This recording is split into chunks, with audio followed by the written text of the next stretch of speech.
Right now at 5, Riverfest celebrations have begun down at La Crosse's Riverside Park.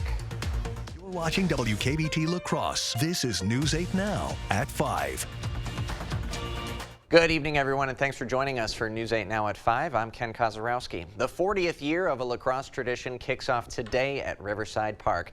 News 8 Now's Michael Germain is live from Riverfest as they start celebrating this milestone year. Michael, what's going on out there? I'm here at Riverfest live reporting from Riverside Park in its 40th year. Now, if you look directly behind me, we have the Cloggers on Bandshell, a dancing group. Now, if you step with me this way to these tents near all of these food trucks, directly behind these tents on the north stage tonight, Cooper Alan will be playing as the headliner. Now, beforehand, we can expect to see fireworks at 9:45 as the event tonight is ending.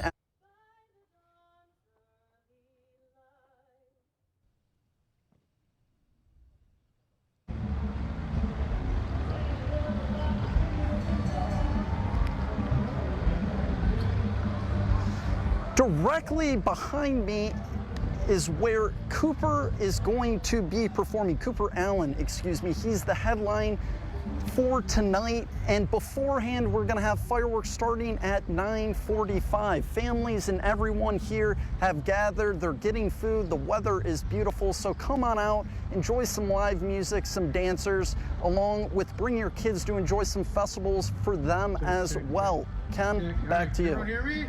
All right, well, welcome. Find a full list of events on Riverfest website, and there are quite a bit of them. And plenty of heat and sunshine, of course, for the start of Riverfest today. Let's bring in meteorologist Bill Grahl live from Denver, who's unfortunately missing out on the Riverfest celebrations. You just had to go and move to Colorado, Bill. But also on the good news, this is also one of the first days this week we could really go outside and the air didn't feel so heavy on us.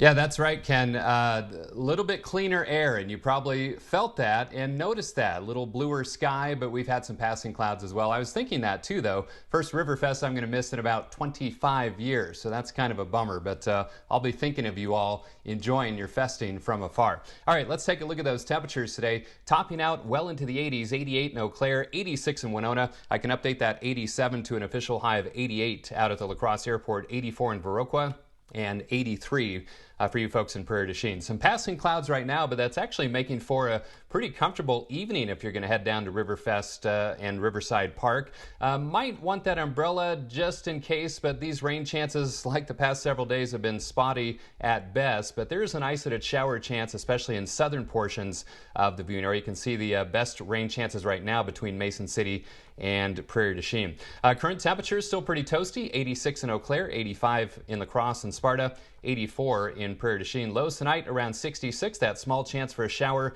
mainly south. Quick peek at our weekend forecast, 87 tomorrow. Slight chance of afternoon thunder showers, especially south. Sunday's looking dry and warm, highs around 88. That all-important 4th of July weekend, or I should say Monday and Tuesday, which of course is the 4th, that's in my 8-day forecast, which I'll have in just a few minutes. Sounds good. Thanks, Bill. Well, there was a large police presence at a club in Black River Falls today. Early this morning, Jackson County Sheriff's Department was called to the scene of an unresponsive male in a vehicle in the parking lot of Jimmy's In-Between Gentlemen's Club on U.S. Highway 12 in the township of Alma. His death has been considered suspicious and is under investigation. If you have any information about this incident that may assist the investigators, you can also report a tip to Jackson County Crime Stoppers either at jacksoncountycrimestoppers.com or p3tips.com. We'll have those links on news8000.com. No one is injured after police responded to a call about a potential pipe bomb. Police say a child found a suspicious device that looked like a pipe bomb in the woods on the south side of Chippewa Falls last night. The child's father intended to bring the device to the police department but was told to stop where he was, put the device down, and move away. The Marathon County Bomb Squad took the device to Chippewa Falls PD range where they found it was a live device and were able to safely destroy it.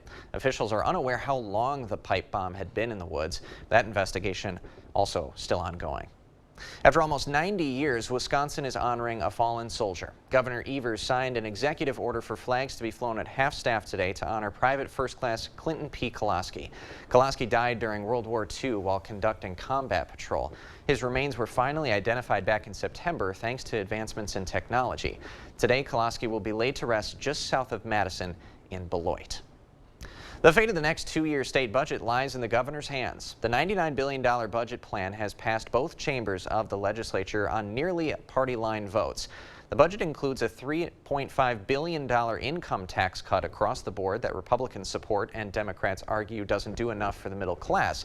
The lawmakers say this budget process overall has also produced some bipartisan solutions, like higher pay for employees in the criminal justice system and $1 billion increases for both shared revenue and public education.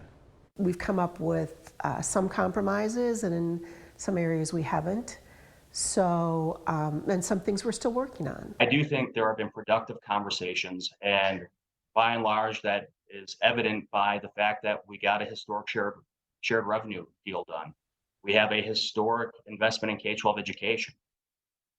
Now, the governor has not said how he will act on this state budget. He has the power to approve it, also fully veto it, or use a line item veto to take out some specific items. We'll see how it unfolds. Kids at the Holman Boys and Girls Clubs have been busy putting their entrepreneurial skills to the test.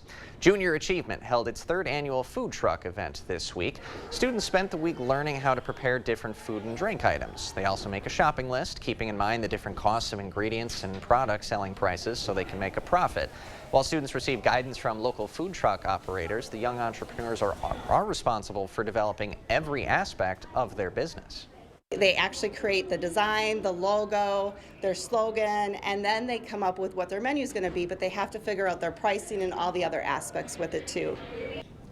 Local graphic designers also volunteered their time to bring the students' food truck designs and logos to life. That's pretty cool. Today, the students pitched their business and featured menu items to a panel of judges. Just ahead tonight at 5, more action from the highest court in the land this week. Today's Supreme Court decisions will affect millions of Americans around the country. We got the details right after this. Thank you for watching News 8 Now. Expect more. You may not think about your car or bus when it comes to receiving health care, but for many patients, reliable transportation can be their biggest obstacle to treatment. Without a reliable source of transport, many patients may not be able to attend their appointments or seek the treatment they need for injuries or recovery. In La Crosse, Gunderson Health System leaders say that every patient's needs are important. Patients that are interested in resources are connected with our Community Resource Connector team that helps them find resources in the area that they live. So we're always looking for ways that we can help our patients get connected to transportation. So if you're a patient that needs help finding transportation, you can call 211 to be connected with a referral specialist. For more information, we've got a link posted at news8000.com. President Biden says the fight isn't over after the Supreme Court tossed out his student loan forgiveness plan, which would have wiped out nearly $500 billion in debt for millions of Americans. The court's conservative majority also dealt a blow to gay rights in another ruling today. Willie James Inman has the latest from outside the highest court in the land. The Supreme Court threw out the Biden administration's $400 billion plan to offer student loan relief to millions of Americans. In a 6-3 ruling, the conservative majority rejected the administration's argument that the HEROES Act allowed it to waive student loan rules during the pandemic. The justices saying the administration overstepped its authority. The last thing the court really said here is, in order for the Secretary of Education to do this, he needs a clearer sign from Congress. He needs express authorization. In her dissent, Justice Elena Kagan said Congress had authorized the plan, but that the court overrides the combined judgment of the legislative and executive branches, with the consequence of eliminating loan forgiveness for 43 million Americans. The White House had been watching closely for the court's decision, and after the ruling, President Biden said he'll keep fighting for debt relief. In a statement following the decision, the president said his plan would have been life-changing for millions of Americans, and he promised to unveil the administration's next steps. Borrowers had hoped for a different outcome. We're here for justice, we are here for dignity, and we are here for President Biden to keep his promise. We need a plan B. We need it now. Student loan payments have been on hiatus since the start of the pandemic, with the courts ruling those bills would be due again within months. Willie James Inman, CBS News, at the Supreme Court. Now, yesterday, the court decided unanimously that employees who ask for religious accommodations should have their requests honored unless the accommodations result in, quote, substantial increased costs to the business. The Supreme Court's decision to strike down President Biden's student loan forgiveness program leaves students and graduates with loans unsure of the future. Borrowers will now be responsible for repayments that are expected to resume in the fall after a 3-year pause because of COVID-19. President Biden said in a statement earlier that his administration is creating a temporary 12-month program that will remove the threat of default for those who can't pay their bills when the repayments start again. Biden also said he will use an alternative strategy to reduce student loan debt. The new plan would allow Education Secretary Miguel Cardona to waive or release loans under certain circumstances. Still ahead this evening, the new life-saving technology that lifeguards hope will prevent fewer drowning incidents. We'll have the details. And I'm meteorologist Bill Grahl, tracking a few isolated showers for this evening. More info on that and my all-important holiday weekend forecast coming up next.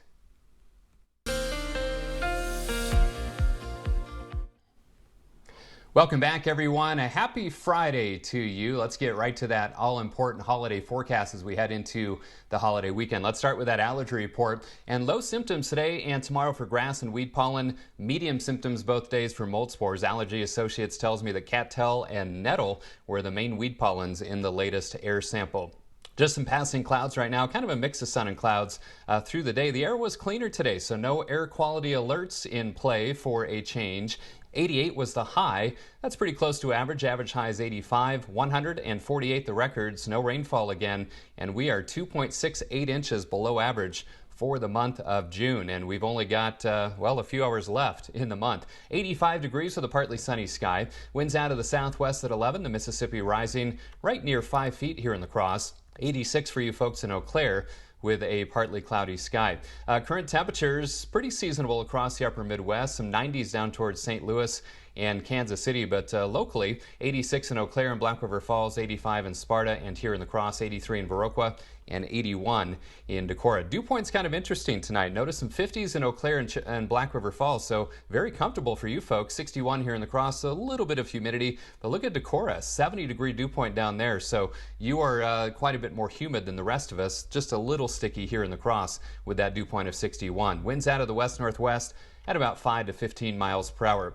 Again, I'm tracking a few isolated showers primarily over northern Iowa, so that's the best chance for an isolated shower this evening is in our southern communities. I think most of us will stay dry, just some moisture pooling ahead of that cool front. The main storm track to our south, bringing some rain near and south of Chicago and some rain moving out of my neck of the woods here in the Denver area. Boy, it's been a couple of wet days around here. I wish I could share some of that with you folks in the upper Midwest. Sky Tracker showing that small chance of rain in our southern communities this evening. Otherwise, just passing clouds tonight. Now, kind of a mix of sun and clouds for our Saturday. Sky Tracker showing dry conditions for most.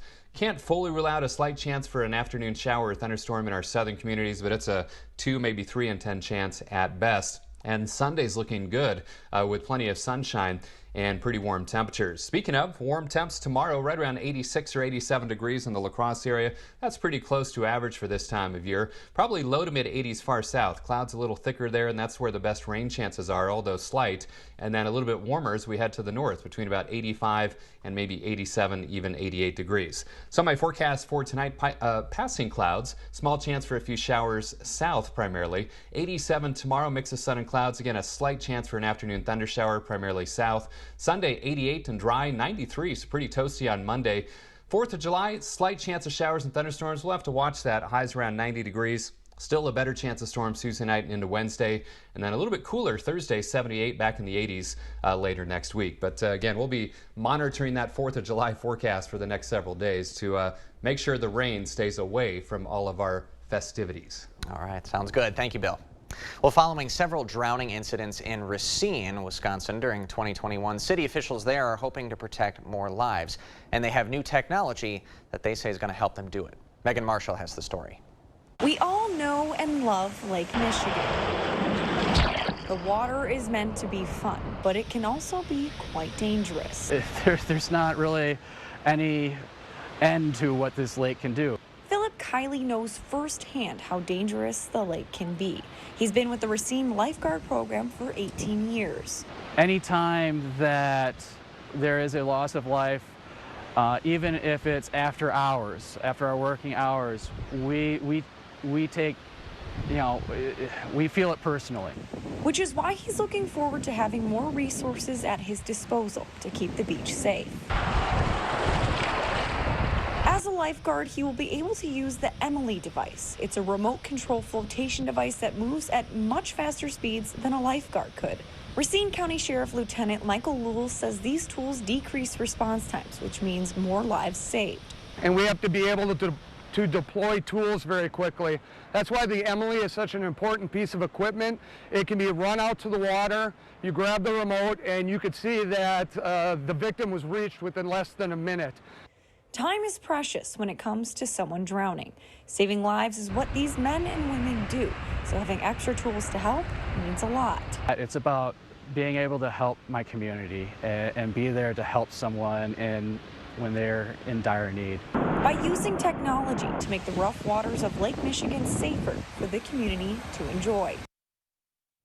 Now, funding for the project allowed leaders to buy jet skis, flotation devices, as well as drone technology. While the bright colors and loud booms of July 4th fireworks shows are fun for most, they can be a trigger for many who have served our country. Every year, police say officers respond to calls about illegal fireworks being shot into the sky. Many of those phone calls come from veteran families. One retired veteran who served in Afghanistan said that fireworks aren't the most pleasant things to be hearing at times. The big booms, like they make me jump. That's a heightened startle response, but it's the ones that crackle that really bring me back. I've come a long way in my mental health journey, and they still catch me off guard. One police officer from the St. Paul Police Department says that although it may not affect you, you should think about others' reactions. We need to think of the sacrifice our veterans have made for our country and treat them accordingly. If fireworks cause an emotional or psychological effect on them, we need to realize that and not use it around them. And police say if they get a call about illegal fireworks and find you in possession of them, you could receive a ticket. When we come back, why Minnesotans are hustling across the St. Croix River for fireworks this weekend. We've got their event details after this.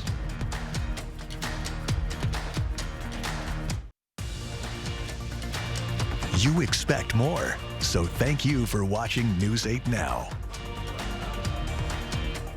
Ahead of Independence Day on Tuesday, Wisconsin businesses are sparking interest in customers just across the river in Minnesota. This 1 week leading up to the holiday helps generate 85% of yearly sales at Exit 1 Fireworks in Hudson. The same goes for other stores like Fireworks Nation, where customers are looking for something they can't get in Minnesota: real fireworks. Co-owner of Fireworks Nation says about more than just selling fireworks. We sell a product. But what we really sell is something that brings people together. Our customers come in happy and they leave even happier. And what can I say? How great is that? And Nelson says he hopes his products allow customers to have a safe and memorable 4th of July holiday weekend. And this race last weekend wasn't just your average Kentucky Derby. Take a look at this. Grandparents replaced horses on the Emerald Downs Racecourse in Auburn, Washington, and raced to cross the finish line. Although some of the elderly participants took a tumble on the bumpy dirt track, many were able to complete the 40-yard race. This one put together to celebrate Auburn's first Grandparents' Weekend. Interesting stuff. Not something you see every day for sure. We'll have a look at what's coming up when we come back. And of course, Bill will have one more check of your weekend forecast.